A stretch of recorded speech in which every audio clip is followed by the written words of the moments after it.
నిర్వహిస్తూ, అలాగే ఈ పితృపక్షాలలో అన్ని రోజులు కూడా దర్బారు సేవను నిర్వహిస్తూ, దర్బారు సేవలో స్వామివారి అన్నప్రసాద నిమిత్తము మరియు భూదాన నిమిత్తము ద్రవ్యము సమర్పించినటువంటి దాతల యొక్క పేర్లు స్వామివారికి తెలియజేస్తూ వారికి వేద ఆశీర్వచనం చేయడం, అలాగే పితృలోక పుణ్యఫల వ్యాప్తి చేయడం జరుగుతుంది. జానుళ్ళ గోత్రం పాశం మానస గారు 500 రూపాయలు స్వామివారి అన్నప్రసాద నిమిత్తం సమర్పించారు. భారద్వాసులు గోత్రం వంగీపురపు రవి శర్మ గారు 25 కేజీల బియ్యం స్వామివారి అన్నప్రసాద నిమిత్తం సమర్పించారు. ప్రేమనోళ్ల గోత్రం ఉదయ భాస్కర్ రెడ్డి నేత్ర సహస్రాధ్య అధర్వగణ 501 రూపాయలు సమర్పించారు. కౌండిన్య గోత్రం రంగు సతీష్ గౌడ్, స్రవంతి, వ్యోమదేవ్ గౌడ్, సూర్యాంశ్ గౌడ్ 1500 రూపాయలు స్వామివారి అన్నప్రసాద నిమిత్తం సమర్పించారు. చెరుకునోళ్ల గోత్రం కీర్తి శిష్యులు వి నారాయణ రెడ్డి గారి జ్ఞాపకార్థం వారి కూతురు ఉమారాణి గారు 500 రూపాయలు సమర్పించారు. సువర్ణ బ్రహ్మర్షి గోత్రం జాహ్నవి గారు పుట్టినరోజు సందర్భంగా 501 రూపాయలు సమర్పించారు. చెరుకునోళ్ల గోత్రం సింగిరెడ్డి శ్రీనివాస్ రెడ్డి, లావణ్య, షణ్ముఖి 501 రూపాయలు సమర్పించారు. పునర్శిల గోత్రం ప్రవీణ్ కుమార్ సహ కుటుంబ సభ్యులు 1116 రూపాయలు స్వామివారి అన్నప్రసాద నిమిత్తం సమర్పించారు. వెనుపాల గోత్రం కీర్తి శిష్యుడు కంకణాల మాధవరెడ్డి యశోద సరోజన గార్ల జ్ఞాపకార్థం వారి కుమారుడు మనోహర్ రెడ్డి గారు 516 రూపాయలు సమర్పించారు. భారద్వాసు గోత్రం తాళ్ళూరి వెంకట్రావు, గీతాప్రియ దంపతులు స్వామివారి అన్నప్రసాద నిమిత్తం 516 రూపాయలు సమర్పించారు. ఎలిషట్ల గోత్రం కీర్తి శిష్యులు రుక్మిణి గారి జ్ఞాపకార్థం కె రమేష్ లక్ష్మి 1016 రూపాయలు స్వామివారి అన్నప్రసాద నిమిత్తం సమర్పించారు. పెరిమినోళ్ల గోత్రం కీర్తి శిష్యులు బి శ్రీనివాస్ రెడ్డి గారి జ్ఞాపకార్థం వారి భార్య సరోజిని గారు 516 రూపాయలు సమర్పించారు. పసుపునీటి గోత్రం కీర్తి శిష్యులు హజారే వెంకటేశ్వర్లు గారి జ్ఞాపకార్థం హజారే రేణుక, దివ్యశ్రీ, సాయి ధీరజ్ 1000 రూపాయలు స్వామివారి అన్నప్రసాద నిమిత్తం సమర్పించారు. శివగోత్రం సుశీల్ కుమార్, దీపిక, ఆరుష్, విదార్థ్, సంజీవ్ కుమార్, వనజ 516 రూపాయలు స్వామివారి అన్నప్రసాద నిమిత్తం సమర్పించారు. చండీశ్వర గోత్రం కీర్తి శిష్యులు టి మనోహర్ రావు గారి జ్ఞాపకార్థం వారి కుటుంబ సభ్యులు 500 రూపాయలు సమర్పించారు. చండీశ్వర గోత్రం కీర్తి శిష్యులు గవ్వల కృష్ణ గారి జ్ఞాపకార్థం వారి కుటుంబ సభ్యులు 500 రూపాయలు సమర్పించారు. వెనుపాల గోత్రం కంకణాల మాధవరెడ్డి, యశోద, సరోజన గార్ల జ్ఞాపకార్థం వారి కుమారుడు మనోహర్ రెడ్డి గారు 516 రూపాయలు సమర్పించారు. భారద్వాసు గోత్రం తాళ్ళూరి వెంకట్రావు, గీతాప్రియ దంపతులు 516 రూపాయలు స్వామివారి అన్నప్రసాద నిమిత్తం సమర్పించారు. పసుపునోళ్ల గోత్రం జీవన్ రెడ్డి, పల్లవి పుట్టినరోజు సందర్భంగా 501 రూపాయలు సమర్పించారు. కడి బిరుదుల గోత్రం కీర్తి శిశు లక్ష్మీదాస్ వరాలు గార్ల జ్ఞాపకార్థం వారి కూతురు రోహిణి కుమారి 500 రూపాయలు సమర్పించారు. కాశీ గోత్రం గోకుల్ దాస్ కుటుంబ సభ్యులు 500 రూపాయలు సమర్పించారు. పసుపునీటి గోత్రం కీర్తి శిష్యులు ఏ శంకర్ దాస్, తారాబాయి గార్ల జ్ఞాపకార్థం దేవేందర్ గారు 516 రూపాయలు సమర్పించారు. పసుపునేటి గోత్రం కీర్తిశేషులు డి వెంకటేష్ విజయలక్ష్మి గారుల జ్ఞాపకార్థం దేవేందర్ గారు 516 రూపాయలు సమర్పించారు. రాగినోళ్ల గోత్రం కీర్తిశేషులు రఘునాథ్ రెడ్డి గారి జ్ఞాపకార్థం కుటుంబ సభ్యులు 1116 రూపాయలు సమర్పించారు. వేణోళ్ల గోత్రం కీర్తిశేషులు బొంగునూరి గోపాల్ రెడ్డి గారి జ్ఞాపకార్థం వారి కుమారుడు నారాయణ రెడ్డి పల్లవి గారు 511 రూపాయలు సమర్పించారు. ఎమిసెట్ల గోత్రం వి అనిల్ కుమార్ సహకుటుంబ సభ్యులు 501 రూపాయలు సమర్పించారు. హరిదశ గోత్రం కీర్తిశేషులు ఎం వీరభద్రయ్య గారి జ్ఞాపకార్థం వారి కుటుంబ సభ్యులు 500 రూపాయలు సమర్పించారు. అనిల్ కుమార్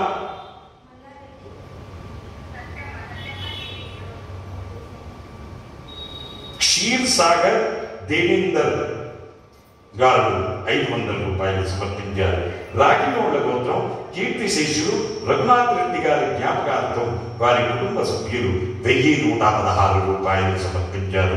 చమన మహర్షి గోత్రం కీర్తిశేషులు మెట్టు శివయ్య నారమ్మ గారుల జ్ఞాపకార్థం వారి కుమారుడు వెంకటేశ్వర్లు గారు 521 రూపాయలు సమర్పించారు. కీర్తిశేషులు ఓడవెల్లి సునంద గారి జ్ఞాపకార్థం వారి అల్లుడు రాజ్కుమార్ గారు 511 రూపాయలు సమర్పించారు. కుముదల గోత్రం కీర్తిశేషులు ఎం తిరుపతయ్య మంగమ్మ నరసమ్మ అంకయ్య లక్ష్మమ్మ గారుల జ్ఞాపకార్థం చౌడేశ్వరరావు పద్మ శ్రీకాంత్ సహకుటుంబ సభ్యులు 516 రూపాయలు సమర్పించారు. పులిచెర్ల గోత్రం కీర్తిశేషులు బీసుపల్లి శ్రీనివాసులు నిర్మల గారుల జ్ఞాపకార్థం వారి కూతురు మీనా హనుమంతు యాదవ్ గారు 501 రూపాయలు సమర్పించారు. కంచాల గోత్రం కీర్తిశేషులు ఏ చెన్నప్ప గారి జ్ఞాపకార్థం వారి భార్య ఆదమ్మ గారు 501 రూపాయలు సమర్పించారు. అలాగే పెరుగునోళ్ల గోత్రం కీర్తిశేషులు మల్లారెడ్డి సత్యమ్మ గారుల జ్ఞాపకార్థం వారి అల్లుడు మనోహర్ రెడ్డి గారు 516 రూపాయలు సమర్పించారు. భగవద్భాగవతారా, మనం చాలాసార్లు చెప్పుకుంటున్నాం, పితృదోషం అనగానే కేవలం తల్లి తండ్రి పితృదేవతలే కాదు,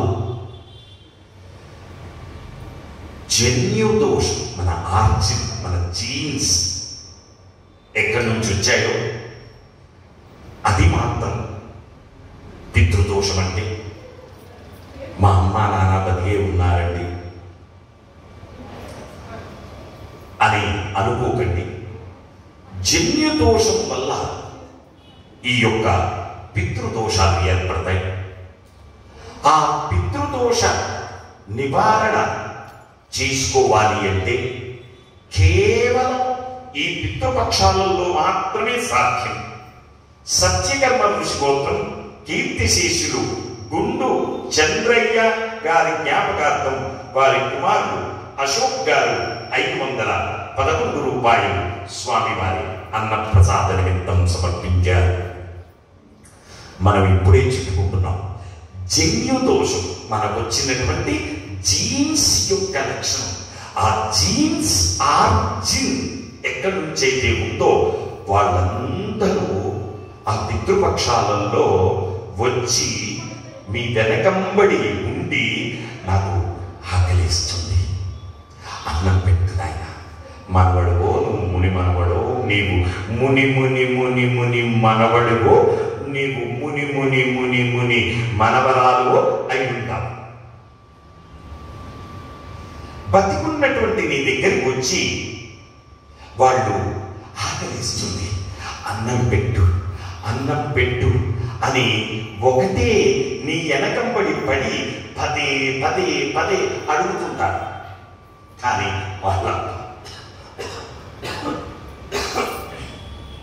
వాళ్ళ భాష నీకు అర్థం కాదు. నీకు అర్థం కాక నువ్వు పెట్టలేదు. తప్పు నీది కాదు,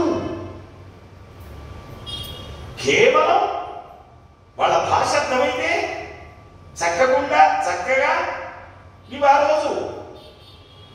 ఇంట్లో వీలైతే ఇంట్లో, బయట వీలైతే బయట, ఎక్కడ వీలైతే అక్కడ అన్నార్తుల యొక్క ఆకలిని తీర్చగలుగుతాం. తీరిస్తే నీవు ఎప్పుడైతే ఆకలిస్తుంది వాళ్ళు అన్నం పెట్టు అని అడిగినప్పుడు నువ్వు వాళ్లకు వాళ్ళైతే నీకు కనబడరు.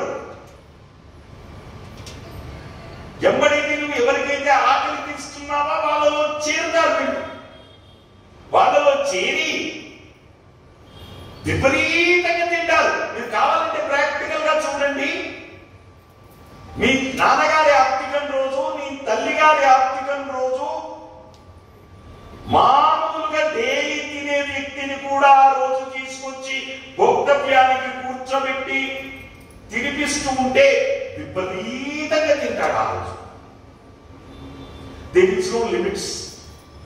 ఇంతగా తిని వదిలేసే వ్యక్తి ఆ రోజు కారణం ఆ పితృ రూపాలు వచ్చి వాళ్ళలో చేరుతాయి. కానీ ఈ పితృపక్షాలలో మీ ముత్తాత ఎప్పుడు పోయిండో నీకు తెలుసా? మీ తాత ఎప్పుడు పోయిండో నీకు తెలుసా?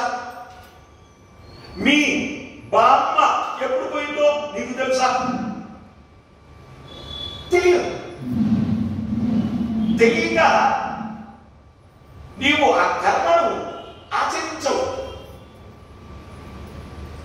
వాళ్ళు ఆకలిసి విపరీతంగా ఆకలిస్తూ అడుగుతారు అన్నం పెట్టమని.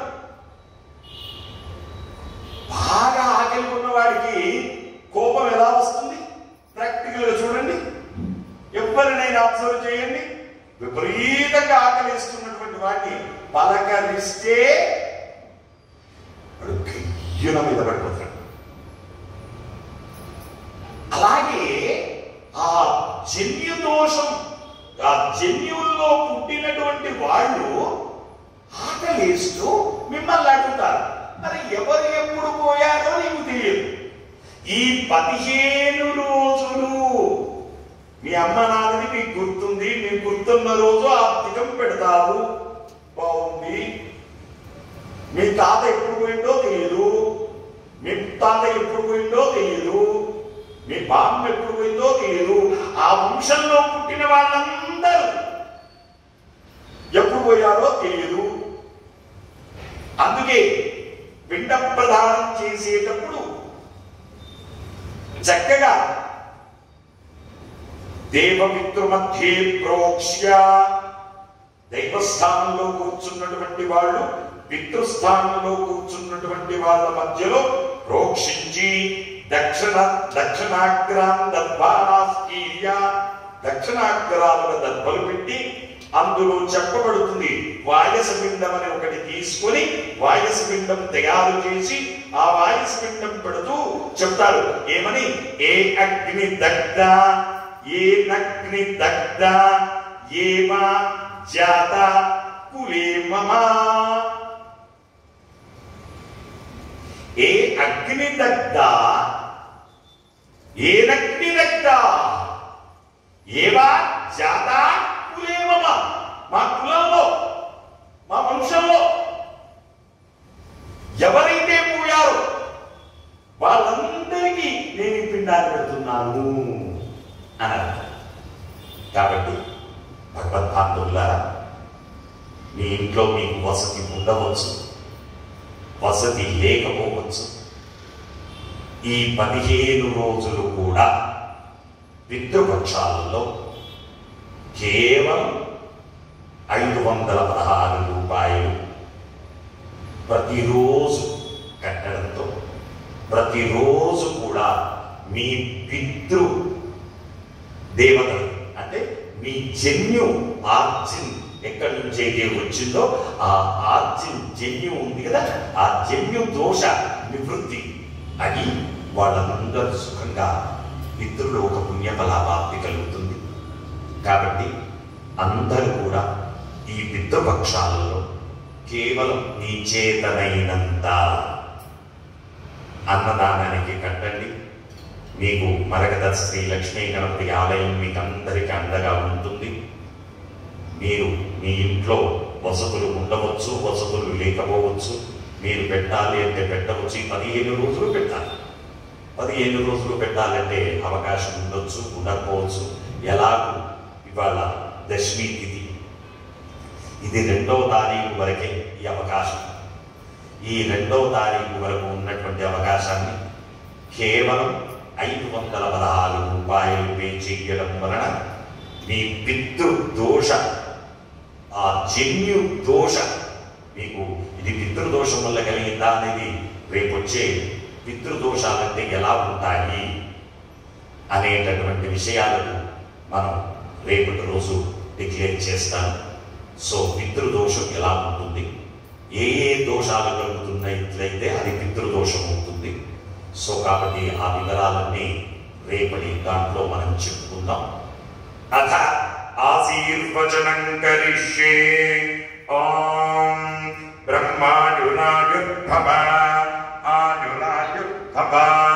ఇమే స్పృగే పద్మహస్తే సుగంధే వక్షస్థలై పుణ్యసుజాతమానే ప్రమోదమానే రభిమన్యమానే పుత్రై పౌత్రై శ్రీజవర్ధనాం. నమో నమో భవతే వ్యాజమానోన్నాం తేతురుసదా మేత్యగ్రే భాగం దేవేభ్యో విదధా జ్ఞానం ప్రచంద్రమా స్థిరతి దీర్ఘమాయు శతమానం భవతే శతాయు పురుష శతేంద్రియ ఆయుస్తేవేంద్రియే ప్రతిష్టతి. జై మరకత శ్రీ లక్ష్మీ గణేశ. జై మరకత శ్రీ లక్ష్మీ గణేశ. జై మరకత శ్రీ లక్ష్మీ గణేశ. పునర్దర్శన ప్రాప్తిరస్తు.